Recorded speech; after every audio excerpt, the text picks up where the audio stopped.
Hello! I have recently gotten into the custom keyboard hobby. You know, the one where you make custom keyboards. Yeah, pretty self-explanatory. But I've also been buying parts to make my own custom keyboard one day. And well, that day has come. 3 months ago. It's come 3 months ago, okay? I'm lazy. Anyways, the first step to making a great custom keyboard is to have everything ready. Everything, like all the parts ready. For pretty much all of everything, you just need to own it.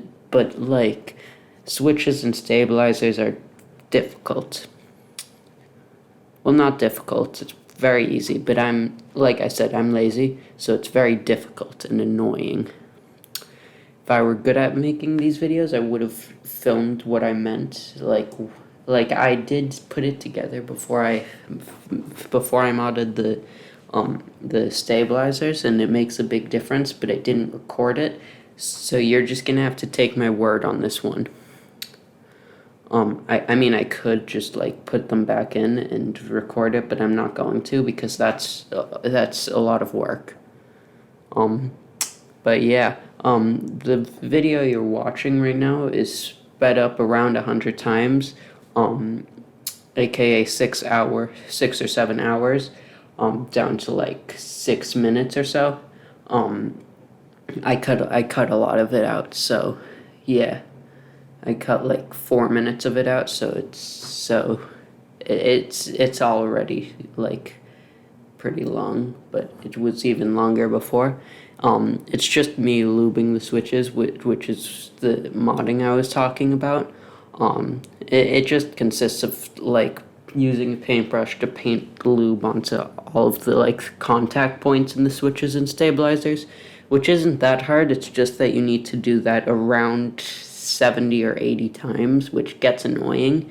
So I was just watching YouTube and just like doing it in the background, which led to a lot of inconsistencies, but I don't really care because this is my first try at making a custom keyboard, and it's really good in my opinion. But you're just gonna have to wait. You're just gonna have to wait later to see if you agree. It also changes the sound a bit, like you can tell when there are inconsistencies, and that's why basically all the switches sound pretty deep, like this. And then my M key sounds extremely high pitched. But yeah, so normally it just takes around 3 hours, just an afternoon, talking to like friends or something, but I don't do that, so that's why it took so long. Anyways, there's nothing really special about this part, so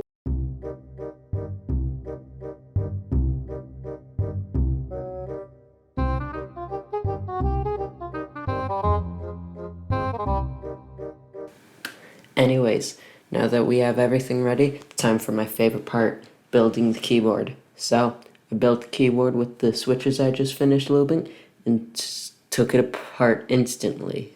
I just wanted to feel for how it sounds. I knew it wasn't a finished product because that would mean I would have wasted a lot of money.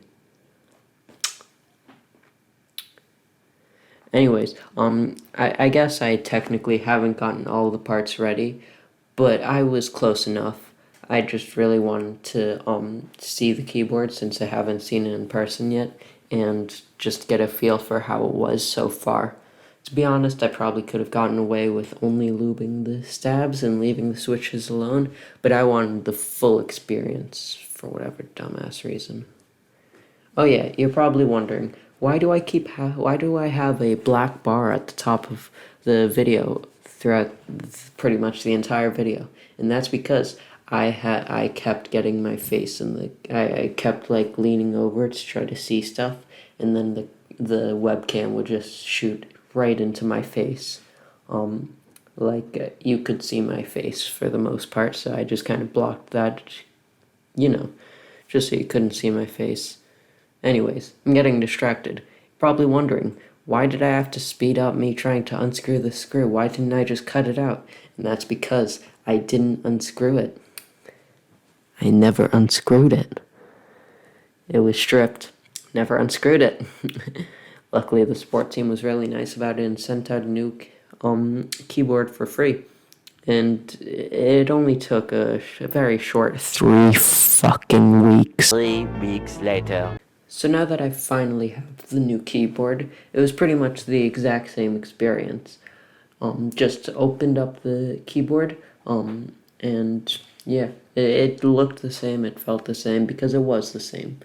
But yeah, it took a while to get here, but that's fine, because at least I have it.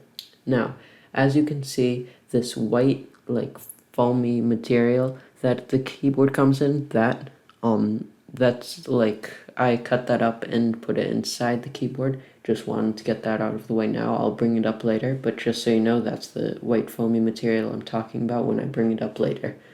So, I don't want to bore you with the same opening sequence, because it was just the exact same, and so nothing really special about that.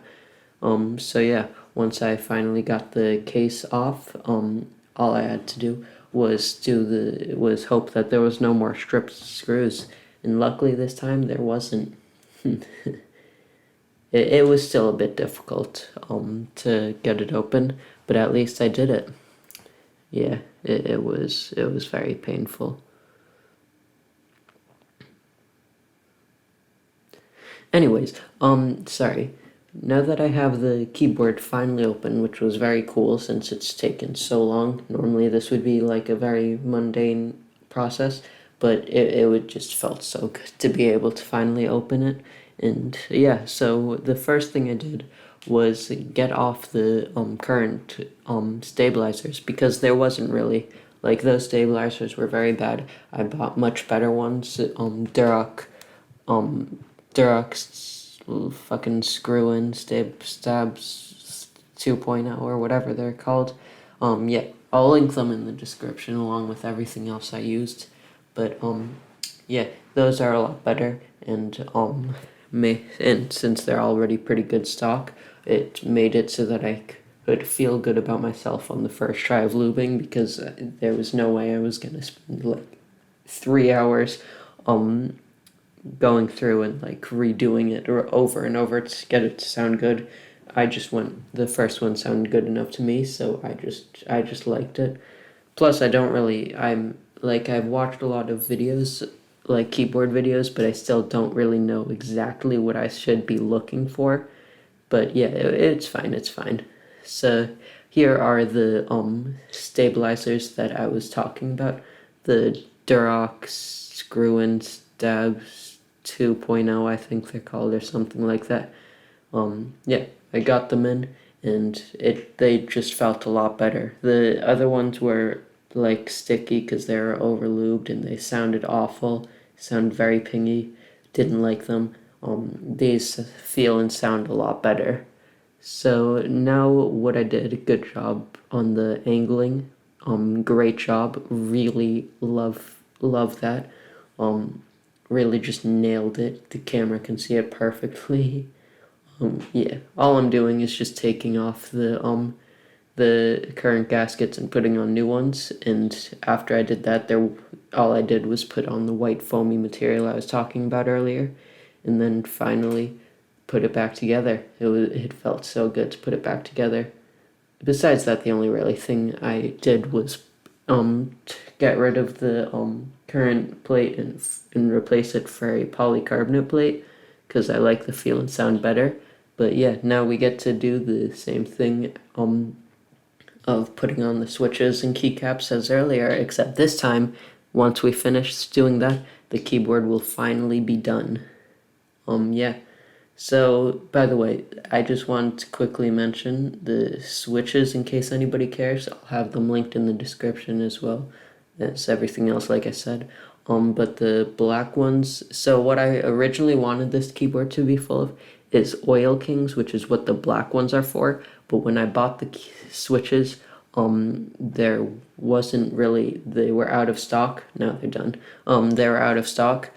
So I just got my second choice, which was China Joys or CJs. They're both really good, but yeah, so but then they came back in stock once the CJs arrived, so then I bought like a couple of them, just put them on the important keys, so that's what the black keys are, and the blue ones are the China Joys.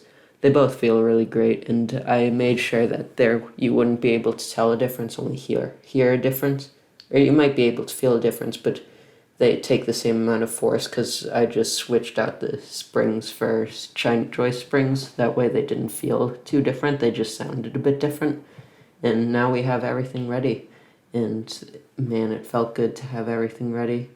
All I had to do now was just clean up everything and test all the keys. And I'm pretty sure the D and R keys were the ones that were broken, which scared me a bit, but they weren't fully broken. They're just like I just bent the pins a bit, just from like forcing them in, which was scary. But hey, at least I figured out quickly. And then the last step, switch out the knob for a golden one to match the rest of the keyboard, and that was the final step in building the keyboard. Anyways, now all there is left is just to hear the sound test. Hope you enjoy the sound test. Bye!